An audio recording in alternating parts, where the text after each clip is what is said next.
Hi there, in this video, it's all about bevels and embosses, making this kind of 3D effect. I'll turn it off, turn it back on. All right, I'm not a big fan of it, but you might love it, and that's okay. I will judge you still, but I won't do it to your face, don't worry. Let's jump in now and learn bevels and embosses. All right, so we can add that bevel and emboss to any shape, okay, we like, okay. Instead of text, we're gonna do this circle here. So I'm gonna click on the circle, make sure it's selected, turn the eye on and off so you know you got the right one selected.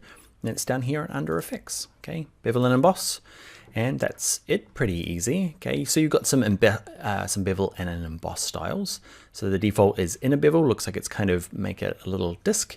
Okay, and the things you might adjust, okay, there's lots to play around with, but the main ones are the depth. Can you see how sharp this looks now around the edges here? I'm gonna turn it down a bit. And the size, how far that creeps in.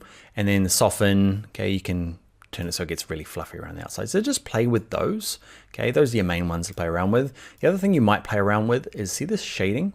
This angle here is quite interesting. Well, not interesting, but you can see it's going straight from top to bottom, which I can make it look. You can kind of look at this icon or my little option down here. Let's move down to make it easier. You just click anywhere here and decide where you want it to go. Okay, that is our bevel and emboss. Let's look at a couple of the other options. So there's outer bevel, which I kind of like. I don't like any of them. I go through phases though. I hated gradients a couple of years ago, but now as you can tell, I am overdoing the gradients. So let's look at emboss. Kind of looks like it's sitting, it does outer and inner.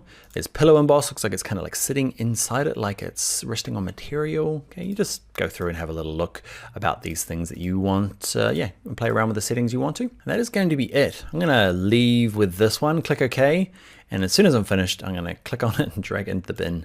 You might love embosses. There's nothing wrong with them, it's just personal taste, and that's, yeah. And if you love them, okay, we've got an exercise coming up in a second and you can cover the whole thing in bevel and embosses, okay, and share it with me and prove me wrong. All right, that's it for this video. Let's jump into the next one.